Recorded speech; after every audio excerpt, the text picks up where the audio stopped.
अब नास्तिक क्यों हुए? नास्तिक ऐसे हो गए कि जो साधनाएं हम करते रहे और जिन गुरुओं के पास हमारे पूर्वज जाते रहे, वो उनको साधनाएं भी और जंतर मंत्र भी और दान धर्म की सारी शिक्षा देते करवाते रहे, उनको फिर भी कष्ट पे कष्ट आते रहे, क्योंकि वो साधनाएं शास्त्र विदिताकर मनमाना आचरण था। जिस कारण से धीरे धीरे ये होने लगा कि भगवान कहीं नहीं है, क्योंकि भगवान से मिलने वाली राहत हमें विधि मिली है कोई नहीं। अब जैसे बिजली के गुणों में लिखा है कि पंखे चलाती है, पानी निकाल देती है, अंधेरे को उजाले में बदल देती है, और जिस किसी ने कनेक्शन गलत ले रखा हो, किसी नकली है, फिटिंग भी करवा रखी है, सभी पंखे और ट्यूब भी लगा रखी है, और कनेक्शन दे रखा है वो पीछे कनेक्टेड नहीं है, जिससे वो पावर हाउस मान के जहाँ से कनेक्शन ले रखा है उसका आगे कनेक्शन नहीं है, वो नकली पावर हाउस है। उससे कनेक्शन लेकर के वो गुण प्राप्त नहीं किए जा सकते जो बिजली के अंदर हैं। तो जिस कारण से सब ने अपनी फिटिंग फैटिंग पाड़ दी, अब कोई फायदा नहीं, है सब बकवास है। तो बिजली के गुण तो उस दिन भी वही थे, आज भी वही है, और इसी प्रकार परमात्मा के गुण पहले भी वही थे, आज भी वही हैं। ये जितने भी संत वर्तमान के हैं, इनके पास वो कनेक्शन नहीं है, उस परमात्मा से कनेक्टेड नहीं है, उस परमात्मा की पावर उनके पास नहीं है। एक संत जो है चलता फिरता पावर हाउस होता है, और पावर हाउस के अंदर थर्मल प्लांट से कनेक्शन होता है, तो उस पावर हाउस से जो कनेक्शन लेता है तो सब के वो काम बिजली करती है, यदि वो रेगुलर उनका बिल भरता रहेगा, जो बिजली के गुणों में हम सुना करते थे। ठीक इसी प्रकार ये जितने भी वर्तमान में संत थे, आज वो कितने महिमा वाले आपने दिखते हो, और चाहे उनके भले करोड़ों उनके शिष्य हों, वो शिष्य क्या, शिष्य तो उनको देवता मानकर बैठ गए आंख बंद करके, उनको खुद मालूम नहीं तुम कर क्या रहे हो। तो उनके पास वो कनेक्शन नहीं है थर्मल प्लांट से, यानी पूर्ण परमात्मा से, जिस कारण से सभी वो साधना भी करते दिखते हैं पर लाभ कति नहीं। आप यहाँ भक्तों का अनुभव सुनते हो, वो रोते हैं कि 30 वर्ष खो दिए राधा स्वामी में, कोई कहता 20 वर्ष खो दिए निरंकारी में, कोई कहता 25 वर्ष खो दिए धन धन सतगुरु में, सब कुछ लुट पिट गया। अब अकल ठिकाना आई उनकी, फिर यू ज्ञान सुना, और फिर यहाँ आने के बाद उनको क्या क्या लाभ हो रहे हैं। वहाँ कनेक्शन नहीं था, यहाँ उस थर्मल प्लांट से उस पूर्ण परमात्मा से इस दास के पास कनेक्शन है, चलता फिरता पावर हाउस है संत रामपाल।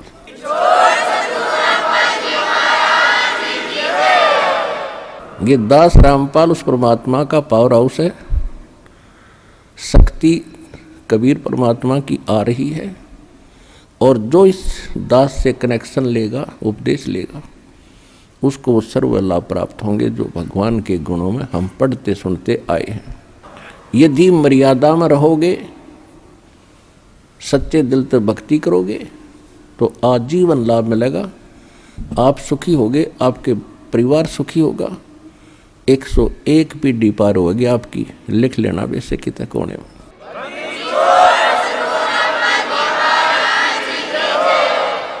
तो पुण्यात्माओं, सौभाग्य आपका, आप जी को यथार्थ ज्ञान सुनने को मिल रहा है, सत्संग सुनने को आपको प्राप्त हुआ। तो इसी प्रकार परमात्मा आते हैं और कहते हैं, गोता मारूं स्वर्ग में, जा बैठूं पाताल, गरीब दास ढूंढता फिरूं, अपने हीरे मोती लाले। अब 3 युग, सतयुग, त्रेता, द्वापर में परमात्मा ने इस काल भगवान से प्रॉमिस किया था कि मैं 3 युगों में कम प्राणी ले जाऊंगा, उसने प्रार्थना की थी। और चौथा युग जब कलयुग आवे, काल ने कहा था कि हे परमात्मा, चौथे युग कलयुग में आप कितने प्राणी ले जाइए। तो परमात्मा ने कहा था ठीक है, मैं चौथे युग में ले जाऊंगा, 3 युग तेरे लिए छोड़ दिए। उन 3 युगों में परमात्मा को मालूम था कि सतयुग त्रेता द्वापर में ये प्राणी दुखी नहीं होते इतने, इनके पूर्व जन्म के संस्कार इतने होते हैं, वो चाहे कोई भक्ति करता है चाहे ना करता है, और करता है तो कैसी ही करता है, तो उसको फिर भी वो उपलब्धि संसारिक सुख ऑटोमेटिक प्राप्त होते रहते हैं। पुत्र प्राप्ति, धन प्राप्ति, रोटी टाइम पे मिलना, वो हैं तो उनके पूर्वजन्म के संस्कार। वो समझिए बैठे हैं कि हम जो साधना कर रहे हैं इन्हीं से हमें लाभ हो रहा है, या इस द्वापर तक यह भूल पड़ी रहनी थी, क्योंकि हम मानते ही नहीं भगवान को जब तक हमारी साधना आले, इतना चारों तरफ से हमारे रास्ते बंद ना हो ले, तब तक हम भगवान को कम में याद करें। और करते हैं तो नकली जहाँ भी मिल जाते हैं, और वहीं से थोड़ी बहुत कोई जंतर मंत्र बता दिया, वो होना था आपके पिछले संस्कार से, और हमने कारण मान लिया। वो जैसे दास हनुमान और श्याम जी की पूजा करा करते, श्री कृष्ण श्री विष्णु जी हमारे मूल रूप में इष्ट थे, शंकर भगवान और जो भी गणेश जी, जो देवी देवता, सभी का सत्कार हम बराबर ही करते थे। और जो भी संसारिक सुख हमें प्राप्त हो रहे थे, बच्चा पढ़ता है, पास हो गया शिक्षा में, तो अपने इष्ट को क्रेडिट देता है। हम ऐसे ही दे रहे थे, श्री राम श्री कृष्ण बाबा श्याम जी, जुन सा याद आ जाता उससे का शुक्रगुजार कर दिया करते थे। फिर सर्विस प्राप्त हुई तो भी उन्हीं को निमित्त बनाया, संतान हुई, पुत्र पुत्री हुई, तो वो भी इन्हीं भगवानों को क्रेडिट दिया कि इनकी दया से हुआ। अब पता चला परमात्मा के तत्व ज्ञान के दीपक से, रोशनी से, कि तब तक तो हमारा संस्कार यानी प्रारब्ध ही फल रहा था, जो हमें मिलना था वो पूर्व निर्धारित था। और हमने ऐसा भी देखा जो कति भगवान के निकट भी नहीं, वो हमसे भी सुखी थे। शराब पीना, बकवाद करना, सारा दिन अटपट करके ताश खेलना, और वो और भी सुखी थे। तो उनका पिछला ही संस्कार प्रारब्ध ही फल रहा था। और अब पता चला परमात्मा के ज्ञान से कि ये ब्रह्मा विष्णु महेश हमारे संस्कार में परिवर्तन नहीं कर सकते। केवल कबीर परमात्मा जो समर्थ है, परम अक्षर ब्रह्म है, सत्यनारायण है, अविनाशी परमात्मा, यही हमारे बुरे संस्कार का नाश करके और शुभ संस्कार लिख देते हैं। मासा घटे न तिल बधे, विद ना लिखे जो लेख, और साचा सतगुरु मेट कर ऊपर मार दे मेख। जम जो राजा से डरे, ये मिटे कर्म के लेख, अदली असल कबीर हैं ये कुल के सतगुरु एक। अब गरीबदास साहिब जी ने जो निर्णय करके दिया है कि ये कबीर परमात्मा है, जो सबके सतगुरु यानी सच्चा ज्ञान देने वाले। सच्चा ज्ञान भगवान ही दे सकता है, और या वो उसका कृपा पात्र दास दे सकता है जिस पर उसकी रजा होती है। तो उस परमात्मा के कृपा पात्र आदरणीय गरीबदास साहिब जी ने दिया। वो ये सिलेबस लिखकर चले गए। अब इस दास को टीचर बनाकर भेज दिया। अब ये सिलेबस आपके लिए कति सरल कर दिया है दास ने, कति सरल कर दिया है। 9 मन सूत उलझिया, ये ऋषि रहे जख मार, और सतगुरु ऐसा सुलझा दे भाई उलझे न दूजी बार। अब ये दातम मार्ग, ये सभी सदग्रंथ, पवित्र ग्रंथ, पवित्र पुराण, पवित्र कुरान, पवित्र गुरु ग्रंथ साहिब, पवित्र वेद, पवित्र गीता, ये हमारे लिए पहाड़ था। और संत और सतगुरु के सामने तो ये एक महापुरुषों के लेख और सिंपल सा ज्ञान है जिसको हम समझ नहीं सके थे। तो इसलिए टीचर की आवश्यकता होती है कि विद्यार्थियों को ऐसे सिंपल वे से समझावे जो आसानी तो समझ जाए। तो आज दास पे कृपा हुई परमात्मा की कि आपको ऐसे सरल भाव से समझा दिया, अशिक्षित भी समझ जाए न, पढ़े लिखे की तो बात है खत्म, आप तो एजुकेटेड हैं। और फिर भी जो इतना ज्ञान समझकर, इतनी बात, सारा प्रमाण देखकर, और कोई संत या कोई उनका शिष्य वहाँ से नहीं हटता है काल की पूजा से, तो भक्ति उद्देश्य लेकर वो जीव नहीं गया वहाँ पर। जो भक्ति उद्देश्य लेकर किसी संत के पास गए हैं या कोई संत बना है, इस ज्ञान को सुनकर वो अब भी आनाकानी करता है, तो उसका कोई उद्देश्य अन्य है, महिमा की भूख है, या कोई उसके कर्म में चूक है। नहीं तो परमात्मा कहते जानबूझ साची तजय और करे झूठ तने, और ताकि संगत है प्रभु सोपन में बिना थे। इतने प्रमाण देखकर आत्मा नहीं हिलती, तो पत्थर हो गया, वो इंसान नहीं रहा, या फिर जानबूझकर बकवाद कर रहा है। तो कहते ऐसे व्यक्ति के तो सोपन में भी साथ ना हो, संग ना हो, नहीं तो वो आपने भी डबो देगा। तो परमात्मा कहते हैं ये ज्ञान देने के लिए स्वयं आते हैं, और फिर इस कलयुग में अपना दास इन्होंने भेजना था। ये तो अब मोक्ष टाइम आ गया, भक्ति काल शुरू हो गया। यू सन 1997 से वहाँ 5505 वर्ष कलयुग बीत चुका है, और उसके बाद ही ये तूफान आया है सत्य भक्ति का। संघर्ष भी खूब करना पड़ा पुण्यात्माओं, क्योंकि काल भी अपने एडी चोटी का जोर लगा रहा है कि कोई रामपाल के पास ना चला जा, वहाँ चलागा तेरी पोल खुली, और फिर झांकेगा नहीं तेरी ओर। और परमात्मा इसको फिर याद दिला देते हैं रह रह के कि बकवाद बंद कर दे, अब तेरा बोला हुआ वचन है कि कलयुग में कितने जीव ले जाना। लेकिन इसने एक और गुंडी अड़ाई थी बीच में, कहा था कि परमात्मा आपका ज्ञान मानने वो आपका, और मेरे दूतों के ज्ञान को स्वीकार करके जो भक्ति कर रहा है वो मेरा बना रहे, बाई फोर्स ना ले जाना।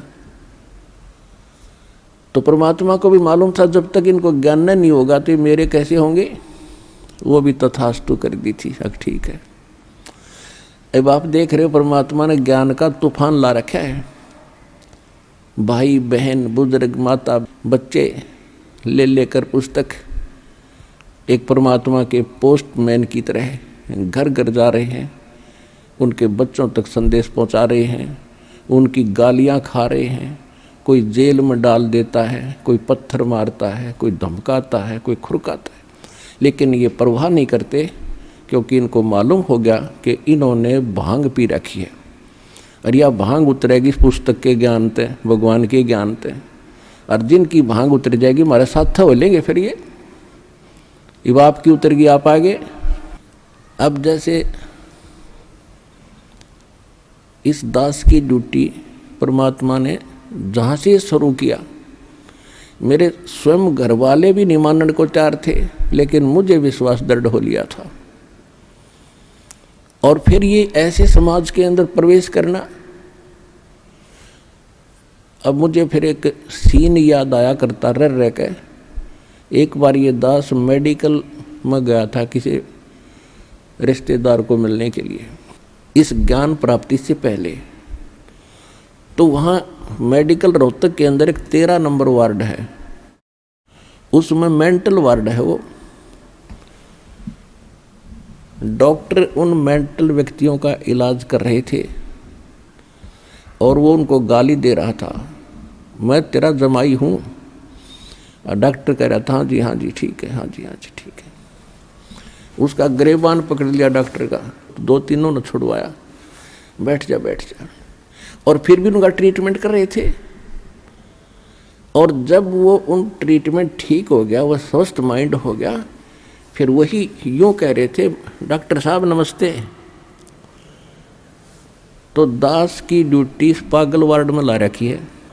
अब जिस भी गांव नगर में गया, दास ने यो ज्ञान सुनाया, नुका मारो डले, यो कहाँ से आ गया है, देवता नहीं पूजन देता, हमारे श्राद्धों को भी मना करता है, पत्थर मारो, ये करो।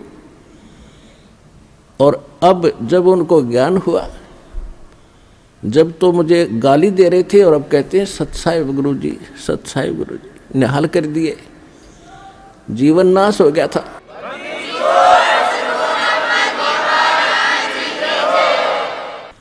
तो परमात्मा ने ये ज्ञान का तूफान उठा दिया। अब ये ऐसा काम करेगा, जहाँ भी कोई सीडी देखता है, डीवीडी, या वैसे एक टीवी चैनल के माध्यम से सत्संग सुनता है, तो अमृत वचन है, झंझोड़ कर रख देगी आत्मा को। कति ये सत्संग है, साध का सत्संग है, ये नकलियों का नहीं है। और या कोई पुस्तक पढ़ते हैं, जब पुस्तक पढ़ेगी आत्मा, मन चाहे कितनी बकवाद करो, आत्मा हृदय से मानेगी कि ज्ञान ये है, और अवश्य कहेगी कबीर भगवान है। और चाहे वो कहीं फंसा पड़ा किसी भी ग्रुप में, किसी संत के पास, या किसी पंथ में, या किसी धर्म मजहब में, जब आत्मा सच्चे दिल से मालिक ने अवश्य पुकारेगी, जब इस ज्ञान को सुनेगी कि हे परमात्मा, हे कबीर जी, दया करिए अपने आत्मा पे।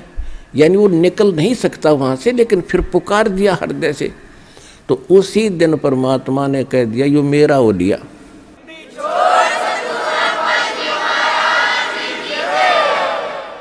फिर काल को पकड़ कर बाजू से दूर कर देता, दूर हो जाए, यो मेरा हो गया, अब मेरे ज्ञान को स्वीकार कर लिया। बेशक वो कितने दिन फिर वहाँ रहे, आएगा एक दिन, मालिक ले आओगा, कुछ भी कारण बनावे।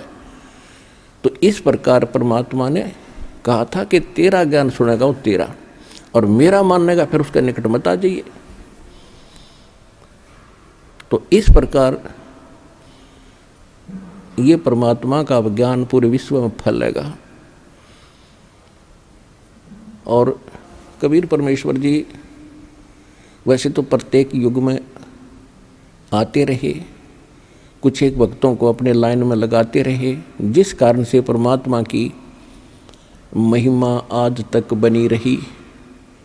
काल चाहता है परमात्मा का नामो निशान मिटे और ये भूल जाए भगवान को, नास्तिक हो जाएं। जैसे पूरा चीन नास्तिक हो गया, रूस नास्तिक हो गया, और अब नंबर था हिंदुस्तान का ये नकली संत पंथ बना रखे, लाभ किसी को हो नहीं रहा, सब विकारों से ग्रस्त हैं, सब वही क्रियाएं करते हैं जो जन साधारण करता है। भगत विद्यार्थी होकर और स्कूल को छोड़कर बाहर खेलता फिरता है तो कैसा पास होगा। तो संसार की जो क्रियाएं हैं और भगत की क्रियाओं में दिन रात का अंतर होता है। तो जितने भी आप संत पंथ अन्य देखते हो, वो संसार के आम क्रियाओं से भी निम्न स्तर के कर्म कर रहे हैं। बीड़ी वह पीवें, डीजे वह बजवावें, सारे काम वह करें, और फिर नो काम राधा स्वामी है। राधा स्वामी हो आप, भगत नहीं हो। राधा स्वामी कौन था? शिवदयाल। और शिवदयाल क्या बना? भूत। तो वहाँ ज्ञान है ही नहीं, उनका कोई गुरु नहीं था शिवदयाल जी का। इसका मतलब है कि उसका कनेक्शन नहीं था फिर थर्मल प्लांट से, क्योंकि गुरु नहीं उनका। गुरु परंपरा को बनाए रखने के लिए स्वयं परमात्मा को भी आना पड़ता है। जैसे गरीबदास जी को मिले, उसका कनेक्शन बन गया, स्वयं संत रूप में आकर उनको शिक्षा देगी और परंपरा चला दी, और उसी परंपरा से दास के पास वो पावर आ रही है, यह जुड़ी हुई उस परमात्मा की दी हुई। तो ठीक इसी प्रकार परमात्मा गरीबदास साहिब जी को कह रहे हैं और अपना सारा ज्ञान बताया। फिर गरीबदास जी ने परमात्मा की महिमा को कैसे सुनाया। अब जैसे हम तो राज्य प्राप्ति करना चाहते हैं, और परमात्मा कहते हैं अगम निगम को खोज ले, बुद्धि विवेक विचार, उदय अस्त का राज मिले, तो बिन नाम बेगार। पुण्यात्माओं, परमात्मा की अमरवाणी एक एक वचन को गहराई से विचार करना, क्योंकि विचार नहीं करोगे तो अंदर से मैल नहीं खुर्चा जाएगा। विचार मनन करना इसके ऊपर, ये क्या बताई है, किसी के डूम बाट के गीत नहीं, ये तो भगवान के दिए वचन है। पहले तो हमें शंका रहती थी कि किसने देखा है भगवान, आगे क्या होगा किसको पता है। अब जब भगवान ने आकर बता रहा है कि ये होगा, ऐसा होता है, तो वो भी अग्रम अग्रम खत्म होगी। किसने देखा है? खुद भगवान ने बताया, और जिनने भगवान देखा उनने बताई। तो फिर अगर नहीं मानता है तो घनी पी रहा है भाई।